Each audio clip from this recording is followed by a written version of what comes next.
You better not start the program until we're sure we're working. Working? Hey, Libby, what are you talking about? Phil, remember what happened last week? With the change of time, Jack got all mixed up, missed the program, and now he's in trouble with a sponsor. Sponsor? Hey, this is serious. Certainly is. If Jack loses the program, I'll have to go out and find a job. So will I. So will Alice.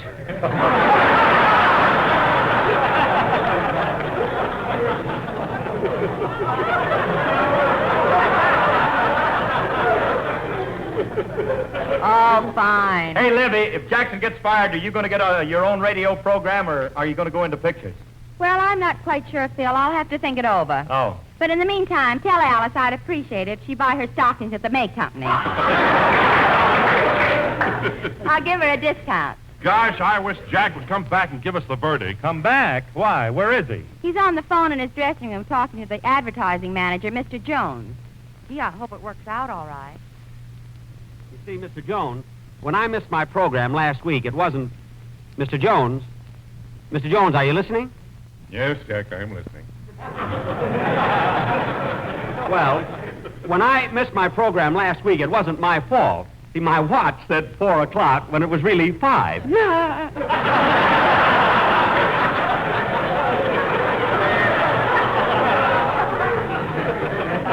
So, you see, it wasn't my fault at all. Excuses, excuses. Nothing but excuses. But, Mr. Jones, didn't you ever make a mistake? I never make mistakes. Oh. Well, anyway, Mr. Jones, when you hired me... All right, so I made one.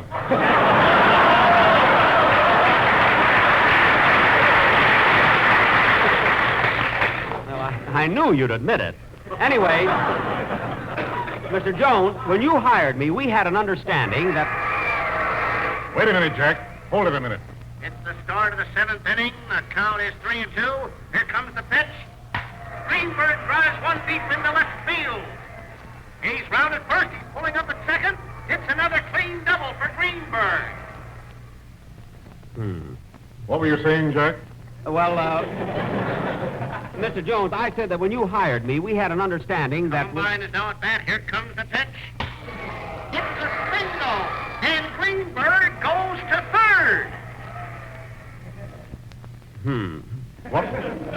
What were you saying, Jack? Now, Mr. Mr. Jones. When you hired me, we had an understanding... Look, Jack, I'm a busy man. And the facts are still the same. We had a contract, and by not doing a show last Sunday, you broke that contract, and that's that. But, Mr. Jones, let's not be so legal about it. For me to lose my program now is serious. It isn't as though I could start over again. After all, I'm 37. What? Well, I will be in February. Anyway, Mr. Jones, if I were you, I wouldn't be too hasty. I'm a great star, and everybody loves me. There you are. See? They're cheering the ball game. That's what you think. The game's in Chicago. Chicago's near Waukegan. My father's at the game, and he's cheering me. Anyway, the point I'm trying to get over is that... Mr. Jones! Oh, my goodness, we've been cut off. Operator! Say, Gertrude, look at your switchboard. Oh, yeah, it's Mr. Benny's dressing room flashing again. I wonder what Mother McCree wants now.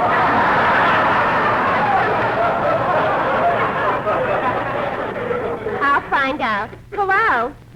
I'm sorry, Mr. Benny. I'll connect you again. Say, Gertrude. Yeah? Let's listen in and hear what Mr. Benny's saying. Oh, no, Mabel. Remember our code of ethics. Ethics, schmethics. We're only here temporarily. Go ahead, listen in and hear what Mr. Benny's saying. I don't have to listen in. I'm going out with him tonight. And you know him. One malted milk and he tells you everything.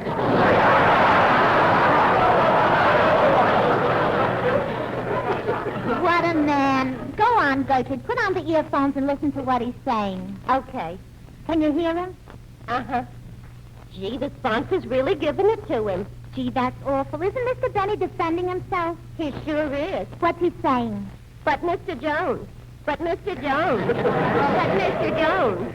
But Mr. Jones. What's happening now? Greenberg's on third.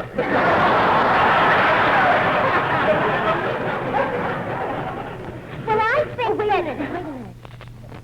Oh, my goodness, this is awful. What is it, Gertrude? The sponsor just said he had a good mind to make Phil Harris the star. Phil Harris. Why, he's so conceited it would take the Globester 10 days to fly around his head. You said it. You know, the other day I saw him in a drugstore and he was buying some rubbing alcohol. He was? Yeah. When his stomach won't hold anymore, he rubs it on.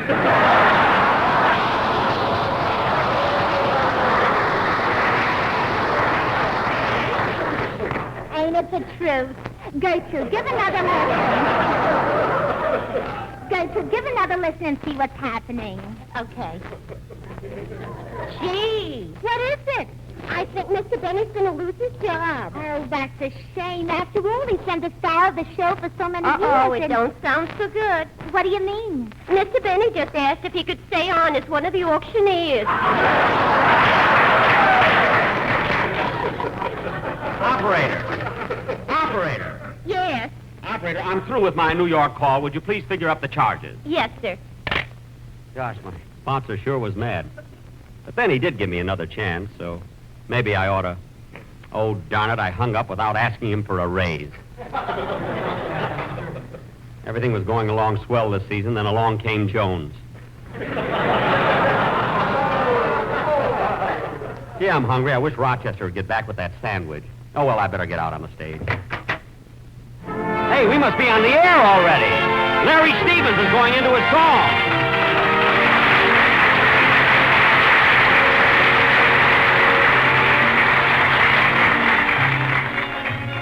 Oh, we are oceans of... That was Larry Stevens singing, and there you are. Very good, kid. And now, ladies and gentlemen... Jack, what happened? And now, ladies and gentlemen... Jack, when you were talking to your sponsor, what did you find out? I don't know. It's so hard to talk business to him. Some guy called Greenberg kept running in and out of his office. Anyway, he talked me into not quitting, and it's just as well. Especially right now that I've hired a publicity man. The publicity man. Is that the fellow that came to see you last Sunday? Yeah, and you know what, Mary? He's going to make me the best-known man in America. He's going to have my name on the lips of every person in this country. What's he going to do, put it in alphabet soup? Oh, stop, will you? Hey, you ought to leave them publicity guys alone, Jackson. You know, I had one 3 years ago, and he got me into a lot of trouble. Why, what did he do? Well, he got the bright idea of having me and my band put on a symphony concert at Carnegie Hall. And after we played the fourth number, half the audience got up and walked out. Well, Phil, maybe the acoustics were bad. What are you talking about? I didn't even have one. Oh, that's terrible. Imagine having a band without one little acoust.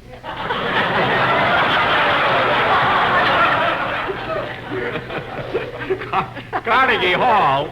Phil, your band plays much too loud for a place like that. Well, I guess you're right, Jackson. When my band is given out, you can't even hear a gun go off. You said it. Yeah. And when my boys stopped playing, I found 3 of them dead.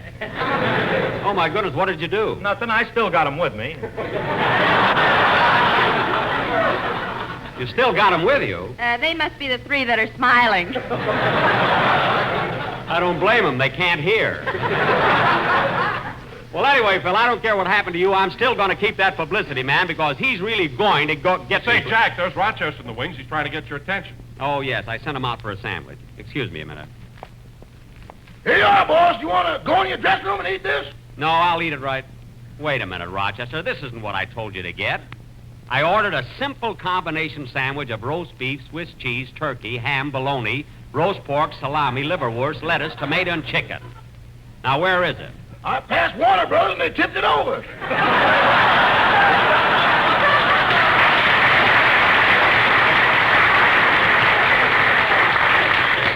What?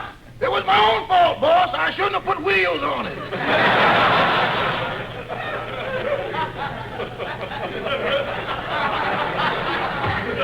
Well, never mind. This sandwich will be okay. Rochester, didn't they give you any potato chips with it? No, sir, they don't give potato chips anymore with a 20-cent sandwich. Oh, my goodness, they at least give you a couple of olives or a slice of pickle. They said they can't afford to do that anymore. Well, they're certainly cutting down on their food. They sure are. And the man told me if things got any worse, when you order an egg sandwich, all you'll get is 2 slices of bread and a picture of a hen straining.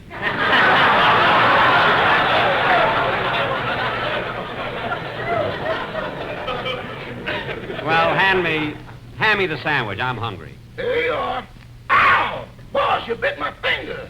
Oh, I'm sorry, Rochester. It's so hard to see on that rye bread.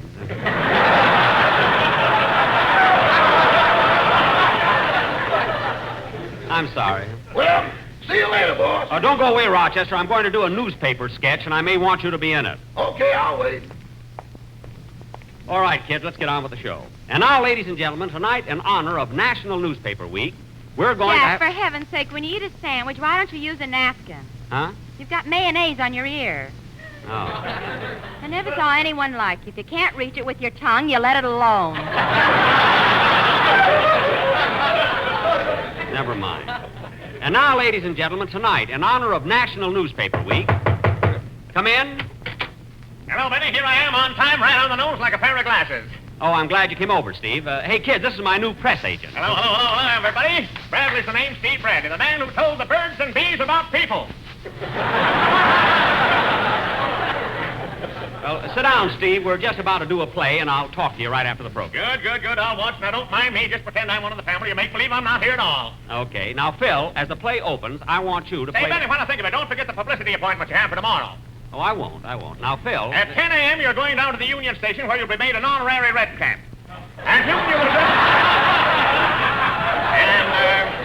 At noon sharp, you'll address the Pasadena Chamber of Commerce on California weather, the climate with the smog. At 5 o'clock, you're going to attend a press conference at the Ambassador Hotel, and at 9 p.m., I've got you booked into the Macambo. The Macambo? What do I do there? You pick a fight with Errol Flynn.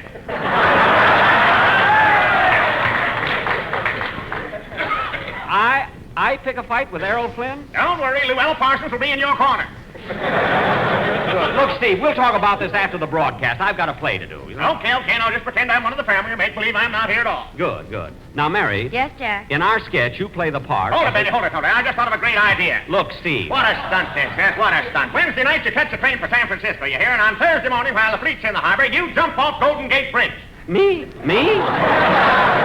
a minute, Steve. I can't swim. You'll never hit the water. There'll be a rope around your neck.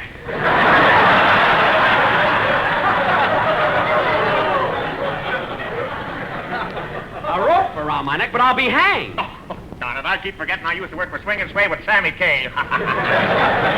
Well, watch it, brother. Watch it. Well, I gotta leave you now, Benny. I'm going to pick up a couple of cameramen for those pictures right after the show. Pictures of me? Why, certainly. I'm going to have your puss leering out of every newspaper in this country now. So long. So long. Oh, by the way, don't forget, Wednesday afternoon, you're to be out at Hollywood Park at 3:30. It's over. I probably won't pay anything anyway. All right, Phil, let's have a band number.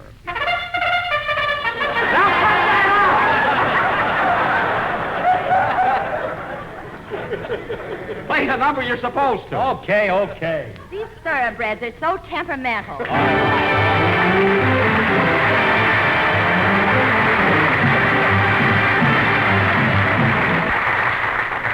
That was No Can Do, played by Phil Harris and his 18 acoustic. And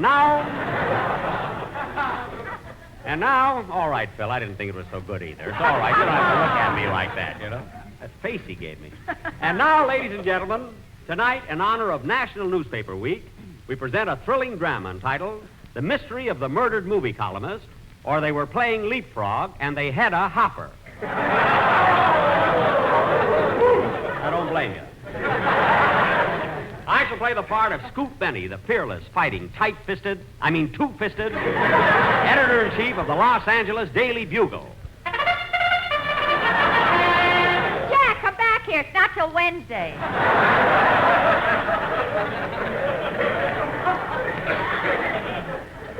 Darn it. I had such a head start, too. Now, where was I? Oh, yes. Phil Harris will be my star reporter. Curtain. Music.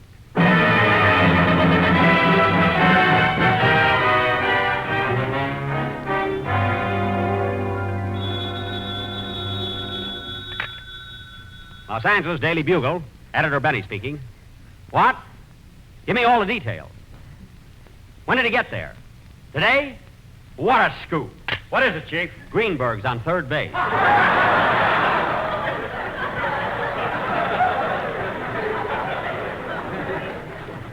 Now, let's... Say, Chief, here's the story that just came in on the wire. On the wire, what does it say? Flash.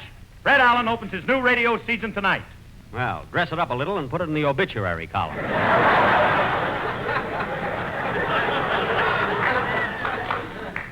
Anything else, Bud? Yeah, it says here that Mayor LaGuardia is going to be his first guest. Mayor LaGuardia? On with Fred Allen? Well, that ought to be worth a headline. Yes, sir, Chief. What'll I say? Little Flower finally meets Pot.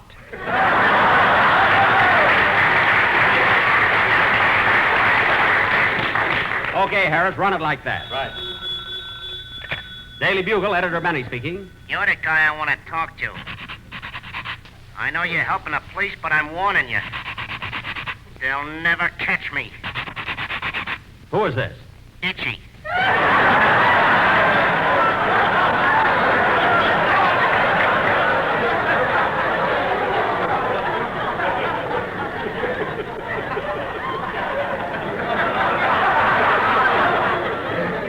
Itchy? Oh, yeah. Now, let's see. Where did I put those? Gee, and I only talked to him over the phone. Now, let's see. Where did I put those, Yes? Well, I'm sorry to break in like this, but this is an emergency. What is it, sir? I'd like to run an ad in your lost and found column. I'll take it. What did you lose? A diamond-studded cigarette case. A diamond-studded cigarette case? And I'll give a $50 reward to the finder. Well, I don't blame you for a diamond-studded cigarette case. Oh, no. The finder can keep the case. Can keep the case. I just want those cigarettes. They're so round, so firm, so fully packed, so free and easy on the draw. Oh, they're lucky!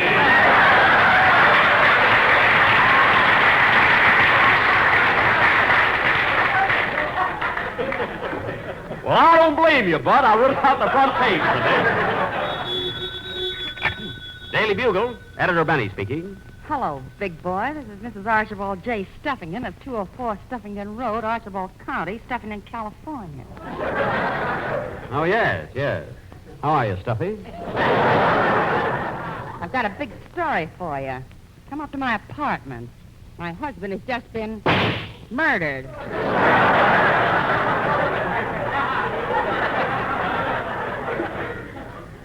What was that? My husband has just been murdered.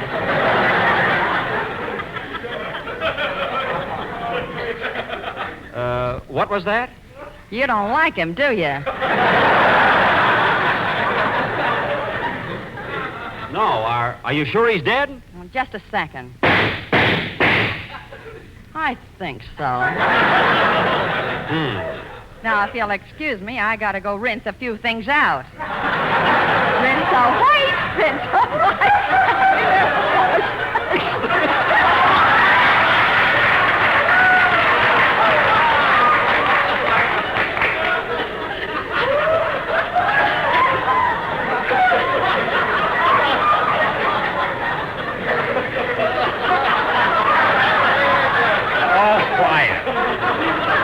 Okay, Stuffy, I'll be right over.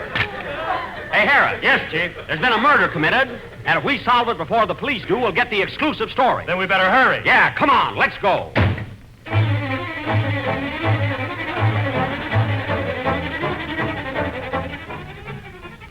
Here's the house. You knock, Harris. I bruise easily. We'll get to the bottom of this murder and know the reason why. Well, I see you're in mourning already. Who, me?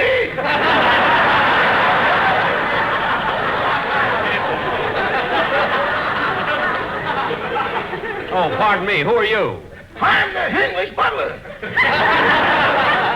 Oh, the butler. I'll question you first. Did you hear 5 gunshots this morning? Yes, I heard the first one in the kitchen, the second one at the front door, and the other 3 as I was going through Anaheim, Azusa, and Cucamonga. Now, wait a minute. How'd you get back here so fast? My suspenders were caught on the door now. Now we're getting someplace. Harris, keep an eye on the door now. Well, hello, boys. I've been waiting for you. Now, Mrs. Stuffington, I'm here to solve this murder. Where's the body? I don't know. It was here a little while ago. Well, who's been in this room? Nobody but the maid. I told her to sweep up a little. The maid, eh? Then let's Wait a question. minute, Chief. Here's the body under the rug. How do you like that? I can't break her of that habit. Now, sit over here, Mrs. Stuffington. I'm going to question you. Well, wait till I get comfortable. There. All right, Mrs. Stuffington. Isn't it true that you married your husband Don't start that, sister. Uncross your legs and pull your skirt down. You keep out of this. Now, where were we? There. We were not. We were a little higher. That's better.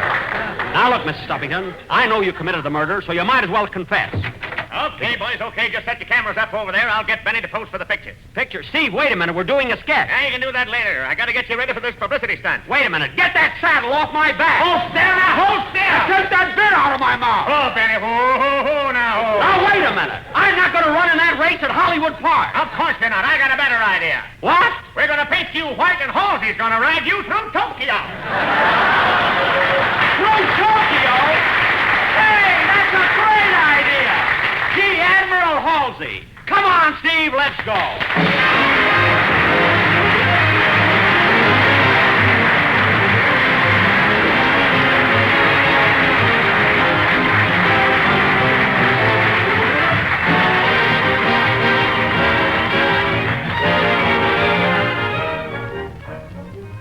Ladies and gentlemen, there's a new victory slogan which says, "Be generous in victory." Say, Jack, Yes? where are we broadcasting from next Sunday? Well, Mary, we're going to do our show for the liberated war prisoners stationed at Santa Barbara. And Ingrid Bergman and Larry Adler are going to be with us. Oh, that's swell. Well, Jack, here's my house. Okay, get off.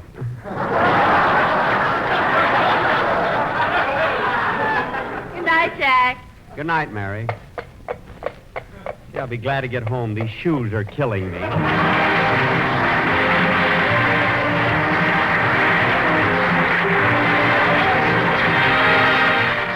This is the National Broadcast.